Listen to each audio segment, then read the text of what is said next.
नमस्कार साथियों, कैसे हैं आप सभी। मैं अभिमन्यु सिंह शेखावत हमारे चैनल तैयारी कर लो में आप सभी का स्वागत करता हूं।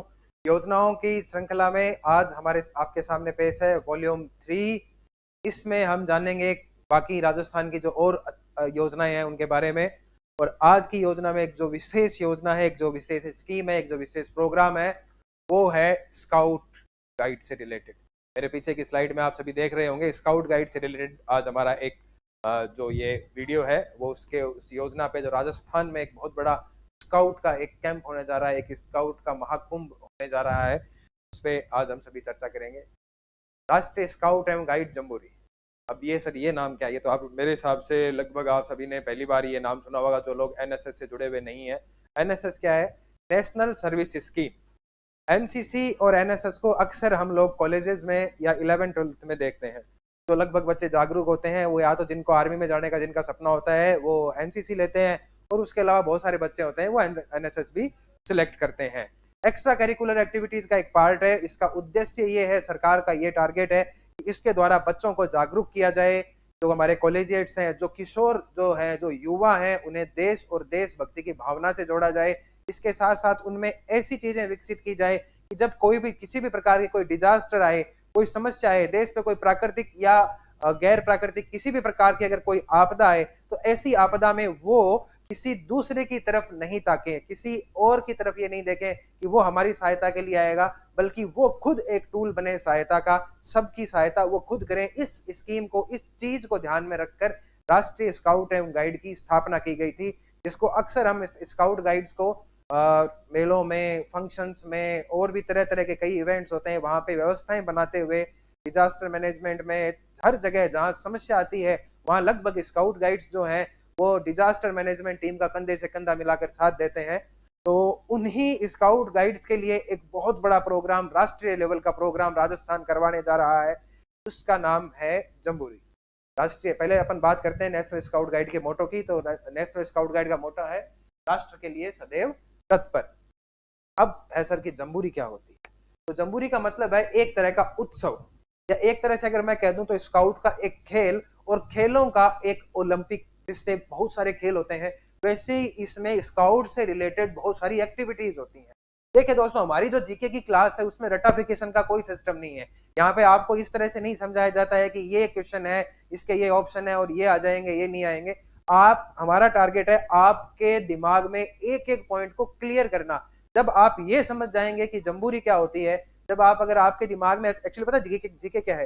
जीके एक चीज को रिलेट करने का, आप कितना रटोगे और कहां तक रटोगे और कौन कौन से मंथ का जीके रटोगे, वो होता है कोरिलेट। कोरिलेट कैसे होता है कि जब आपको ये पता होगा कि जम्बूरी क्या होती है, नेशनल स्काउट क्या होता है, कहाँ होने जा रहा है, ऐसे इवेंट्स भी होते हैं, तो ऑटोमेटिक चीजें एक से एक रिलेट होती है। अगर आपके सामने ये क्वेश्चन आएगा कि 18वीं नेशनल जम्बूरी कहाँ हो रही है, जम्बूरी दिमाग में क्लिक होता है, आपके दिमाग में ये आएगा कि यार ये तो एक इवेंट है। ये इवेंट कहाँ हो रहा है? अब इस इवेंट के होने की बात है, ये तो अपने राजस्थान में ही हो रहा था। और जहां पे जैसे ही आपको राजस्थान के जो ऑप्शन दिखेंगे वहां आपको वो ऑप्शन ऑटोमेटिकली आपका क्वेश्चन सिलेक्ट हो जाएगा। कॉन्सेप्ट क्लियर करना, मतलब जो समस्या की जो जड़ है उसकी तय तक जाना, और जीके को इजी बनाना, इजी गोइंग वे में बनाना, वो हमारा टारगेट है, उद्देश्य है। उसके लिए हमने ये योजनाओं की एक जो श्रृंखला है वो स्टार्ट की है। तो क्या होता है इस जम्बूरी में? होता क्या है, स्काउट और स्काउट गाइड से जुड़े कार्यक्रम होते हैं। जैसे कौन से कार्यक्रम होते हैं सर?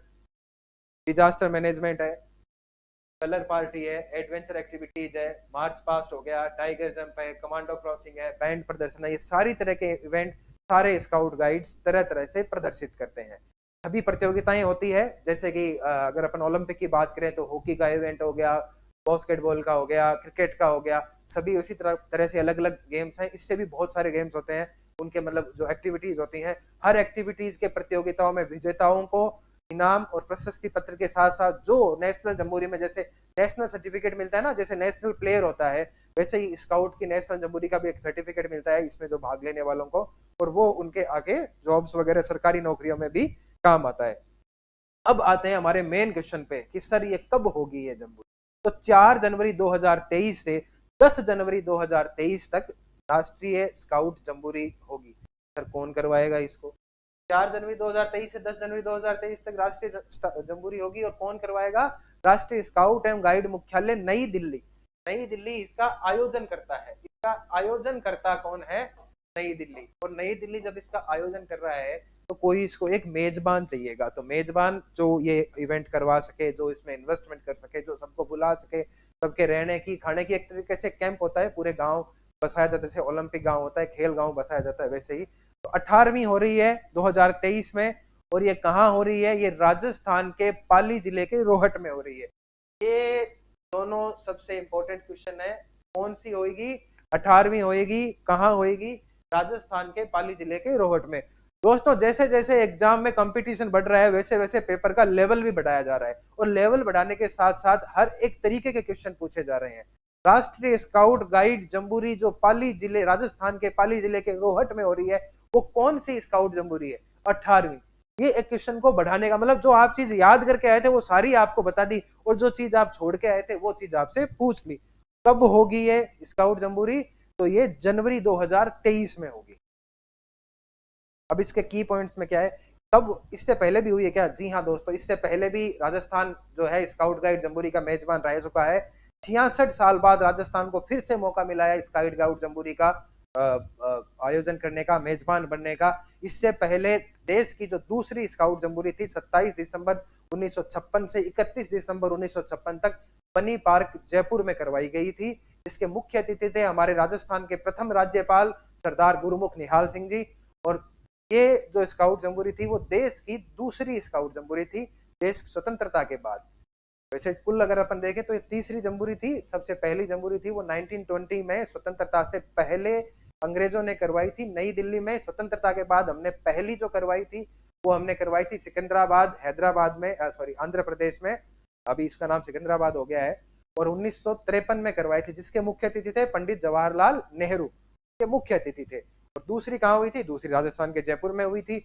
और ये जो स्काउट जम्बूरी है, इसके लिए स्पेशली मुख्यमंत्री जी ने 25 करोड़ रुपए का बजट जारी किया है। इस इतनी सी 3-4 स्लाइड्स में मैंने आपके कम से कम 10 क्वेश्चन जीके के क्लियर कर दिए। पहली स्काउट जम्बूरी कहाँ हुई थी? स्वतंत्रता के बाद, सिकंदराबाद, आंध्र प्रदेश में। मुख्य अतिथि कौन थे? पंडित जवाहरलाल नेहरू। दूसरी कहाँ हुई थी? जयपुर में। मुख्य अतिथि कौन थे? सरदार गुरुमुख निहाल सिंह जी। राजस्थान में 18वीं जम्बूरी जो हो रही है वो कितने साल के बाद हो रही है? 66 साल के बाद में हो रही है। अब है इसमें जो इसके की पॉइंट्स है, 25 करोड़ रुपए का बजट एक्स्ट्रा जारी किया गया है। इसके अलावा जो है इस जम्बूरी को नेशनल के साथ साथ इंटरनेशनल भी चीज बना रहे हैं, वो है सार्क देश सम्मेलन। सार्क क्या है दोस्तों? सार्क है साउथ एशियन रीजनल कॉरपोरेशन। इसका फुल फॉर्म अगर मैं कहूँ, हिंदी में अगर मैं कहूँ, तो दक्षिण एशिया की सहयोग संगठन में दक्षिण एशिया के देश शामिल हैं। भारत, पाकिस्तान, नेपाल, भूटान, मालदीव, श्रीलंका, बांग्लादेश, अफगानिस्तान, ये सारे इसके कंट्री सार्क कंट्रीज हैं। यहाँ से भी जो स्काउट गाइड्स हैं वो इस जम्बूरी में पार्टिसिपेट करने के लिए आएंगे। एक मोटा मोटे अनुमान के मुताबिक लगभग 30,000 प्रतियोगियों के आने की संभावना है राष्ट्रीय जम्बूरी में। इसकी थीम क्या है? जो 18वीं जम्बूरी राजस्थान में हो रही है 66 साल के बाद, की थीम क्या है? प्रोग्रेस विद में। कहाँ हो रही है? पाली के रोहट में हो रही है। दोस्तों, 17वीं लाने के लिए भी मुख्यमंत्री जी ने प्रयास किए थे, लेकिन वो बजट की वजह से अटक गया था। इसी के लिए अब इस बार 18वीं के लिए स्पेशली जो है उन्होंने बजट जारी किया है, और ये जम्बूरी कराने का हम मेजबान बने हैं, हमें मौका मिला है। और क्या सर, अब ये है कि ये जम्बूरी जो है, ये तो आपने नेशनल इवेंट के बारे में बताया, तो क्या सर विश्व जम्बूरी भी होती है? जी हाँ दोस्तों, विश्व जम्बूरी भी होती है, जो हो गया एक इंटरनेशनल इवेंट हो गया। और अब विश्व जम्बूरी कौन सी होगी? तो 2023 में 25वीं विश्व जम्बूरी होगी, जो साउथ कोरिया में अगस्त 2023 में प्रस्तावित है। साउथ कोरिया में होगी। उसकी थीम क्या है? उसकी थीम है ड्रा योर ड्रीम्स, यानी कि अपने सपने बुनो। ड्रा योर ड्रीम्स, ये 25वीं अंतरराष्ट्रीय जम्बूरी, 25वीं विश्व जम्बूरी की थीम है। 25वीं विश्व जम्बूरी कहाँ होगी दोस्तों? तो साउथ कोरिया में होगी। और जो सबसे अब आप देख रहे होंगे कि राजस्थान सर इसमें क्यों इतना इंटरेस्ट ले रहा है। देखिए ये जम्बूरी का आयोजन करना एक मतलब खेलों के महाकुंभ की तरह है। इतने बड़े प्रोग्राम कराना किसी न किसी जिम्मेदार जो स्टेट है उसी को दी जाती है, जो लोग इसमें इंटरेस्टेड होते हैं। और राजस्थान का इसमें विशेष इंटरेस्ट इसलिए है कि जो हमारे मुख्यमंत्री हैं वो खुद भी एक स्काउट गाइड रहे हुए हैं, स्काउट मैनेजर रहे हुए हैं। तो इस हिसाब से दोस्तों आज हमने देखा कि स्काउट जम्बूरी क्या होती है। अब नेक्स्ट योजना के बारे में अपन चलते हैं, नेक्स्ट स्कीम के बारे में अपन बात करते हैं। इप्टा। सर ये इप्टा क्या है? इप्टा है इंडियन पीपुल्स थिएटर एसोसिएशन। ये थिएटर कलाकारों का एक बहुत ही पुराना संगठन है। थिएटर जो आर्टिस्ट होते हैं, आजकल तो मूवीज आ गई है, फिल्में आ गई है, पहले ड्रामा होते थे जो रंगमंच पर दिखाए जाते थे, एक मतलब जैसे अपने गाँव में होती है ना रामलीला टाइप में जो होती है वैसे। तो वैसे थिएटर आर्टिस्ट का एक बहुत ही पुराना संगठन है इप्टा। और ये इसकी स्थापना कहाँ हुई थी? इप्टा की स्थापना मुंबई में हुई थी।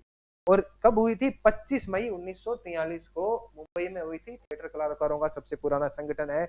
1994 में भारत सरकार ने इस पर एक डाक टिकट भी जारी किया था। ये डाक टिकट का मोनोग्राम है मेरे आप जो देख पा रहे हैं।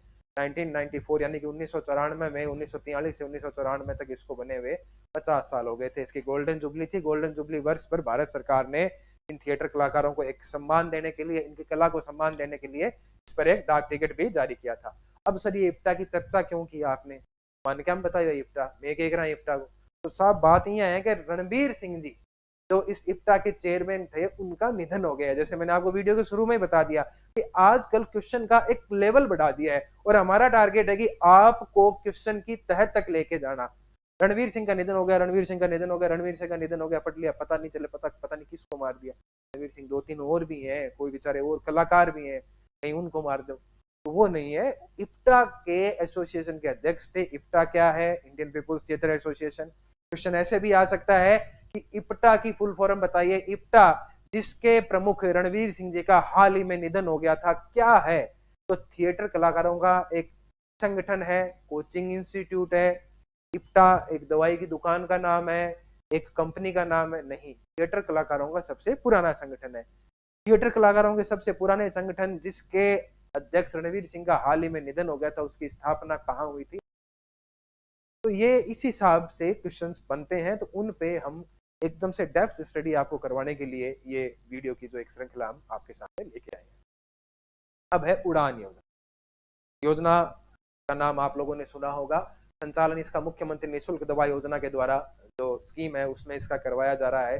इसका दूसरे फेज का पहला फेज कंप्लीट हो चुका है। दूसरे फेज का जो बजट है वो भी जारी किया है, 200 करोड़ रुपए। अगर आप इस योजना से लाभान्वित होना चाहते हैं या आपको समस्या आ रही है या इस योजना ये या इससे जुड़ी हुई कोई भी योजना अगर आपके राजस्थान सरकार से जुड़ी हुई कोई भी योजना अगर आपके पास में नहीं पहुंच रही है, तो एक सहायता नंबर है 181। इस पर आप शिकायत दर्ज करवा सकते हैं, मांग कर सकते हैं। आपके साथ में अगर कुछ गलत हो रहा है तो उससे रिलेटेड भी आप यहाँ पे अपनी प्रार्थना जो है वो दर्ज करवा सकते हैं। सर उड़ान योजना जो है वो निःशुल्क नैपकिन, सैनिटरी नैपकिन वितरण से रिलेटेड है। ये महिलाओं और हमारी किशोर बालिकाओं के लिए है एक योजना। के स्वास्थ्य को ध्यान में रखते हुए उनके लिए ये राजस्थान सरकार ने ये योजना जारी की है। योजना का जो मुख्य उद्देश्य है वो यही है कि महिलाओं और किशोरियों के स्वास्थ्य की रक्षा जो के लिए बहुत बड़ी योजना है, जो समस्या है उसको समझाने के लिए। और विशेषकर गाँव की जो महिलाएं हैं जो इतने जागरूक नहीं होती है इन सब चीजों को लेकर, उनको जागरूक करने के लिए निःशुल्क सैनिटरी नैपकिन का पैड का वितरण किया जाएगा। सेकंड फेज इसका स्टार्ट हो चुका है और इसकी शुरुआत कब हुई थी? फर्स्ट फेज की 19 नवंबर 2021 से 19 नवंबर 2021 से इसकी शुरुआत हुई थी। अब इसी योजना का एक पार्ट है मेरा पैड। मेरा पैड क्या है? मेरा पैड एक इनोवेशन है, एक नया एक मतलब मैं कहूँ तो एक नई खोज है। ये खोज किसका है? कार्वर्स इंडिया ट्रेडर्स एक कंपनी है जिसने राजस्थान सरकार के साथ में मिलकर एक स्टार्टअप शुरू किया है, जिसमें वो बांस के कपड़े से बने एंटी बैक्टीरियल सैनिटरी पैड बनाते हैं। बांस के कपड़े से बने हुए एंटी बैक्टीरियल सैनिटरी पैड जो हमें जिसको डिस्पोज करना इतना कठिन नहीं होता, इतना टफ नहीं होता। अगर वो इधर उधर भी अगर कहीं बाहर है, किधर भी उस साइड में अगर उनको फेंक दिया गया है तो वो इजीली डिस्पोज हो जाएंगे। पर्यावरण के लिए कोई संकट नहीं बनेंगे, कोई बाकी बीमारियां फैलाने के लिए और कोई चीज उनसे किसी भी प्रकार का इन्फेक्शन नहीं फैल पाएगा। और ना ही महिलाओं में उस दौरान अगर कोई दिक्कत होती है तो उसमें ये उनकी सहायता करेगा, क्योंकि ये एंटी बैक्टीरियल सैनिटरी पैड है। ये पेड को इसीलिए इसकी खूबियों के लिए इसे उड़ान योजना में शामिल किया गया है। और कंपनी का ये जो कंपनी है कार्वर्स इंडिया ट्रेडर्स प्राइवेट लिमिटेड जो है, इसका टारगेट है 10 लाख महिलाओं तक ये अपना प्रोडक्ट पहुंचाना। 10 लाख महिलाओं तक ये प्रोडक्ट पहुंचाना कार्वर्स इंडिया लिमिटेड का टारगेट है। तो मेरा पेड क्या है? मेरा पेड एक पैड का इनोवेशन है, स्टार्टअप है, जिसे राजस्थान सरकार का एक सोशल एंटरप्राइज है जिसका नाम है कार्वर्स इंडिया ट्रेडर्स। और इसमें क्या होता है? इसमें बांस के कपड़े से बने एंटीबैक्टीरियल सैनिटरी पैड काम में लिए। अब है दोस्तों जल जीवन मिशन, हर घर जल। केंद्र सरकार की योजना है हर घर जल, जल जीवन मिशन जो है। आप लोगों ने देखा होगा कि जब मोदी गवर्नमेंट बनी थी, जब केंद्र सरकार जब अस्तित्व में आई थी, तो उन्होंने एक नए मंत्रालय केंद्रीय जल शक्ति मंत्रालय का गठन किया गया था। और इस नए मंत्रालय की जो कमान है, जो इसके जो मंत्री हैं, वो हमारे राजस्थान के जोधपुर से जो सांसद है गजेंद्र सिंह जी शेखावत, उनके हाथों में दी गई थी। क्योंकि राजस्थान और राजस्थानियों से ज्यादा जल की क्या कीमत होती है मेरे हिसाब से कोई नहीं जान पाएगा। जितना हम लोग जल के बारे में अवेयर हैं, जितना हमें जल की चिंता ज्यादा रहती है, वैसे शायद ही कोई जान पाए। तो केंद्रीय जल शक्ति मंत्रालय की यह योजना है। इसकी घोषणा कब की थी? 15 अगस्त 2019 को लाल किले से इसकी घोषणा हुई थी माननीय प्रधानमंत्री। योजना है एक अच्छा टारगेट, क्योंकि दोस्तों आपको पता है कि जीवन जीने के लिए जो मूलभूत सुविधाएं होती है, उसमें से बिजली, पानी, खाना। तो पानी जो है वो है, हम खाना खाए बिना रह सकते हैं, बिजली के बिना रह सकते हैं, लेकिन पानी के बिना नहीं रह सकते। इसका उद्देश्य क्या है? भारत सरकार की योजना है और भारत सरकार का ये उद्देश्य है कि 2024 तक हर घर में जल पहुंचे। नल के माध्यम से बस 2024 तक हर घर में जल का कनेक्शन हो। पानी के लिए लोगों को, महिलाओं को लंबी लंबी लाइनें नहीं लगानी पड़े।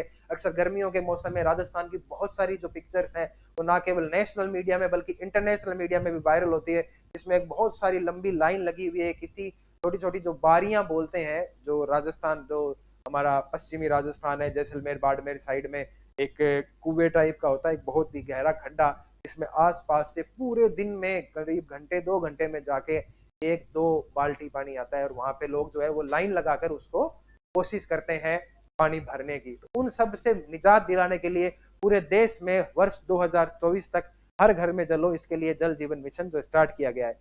गोवा जो है वो देश का पहला हर घर जल प्रमाणित राज्य बन चुका है, यानी कि गोवा में हर घर में जल आ चुका है।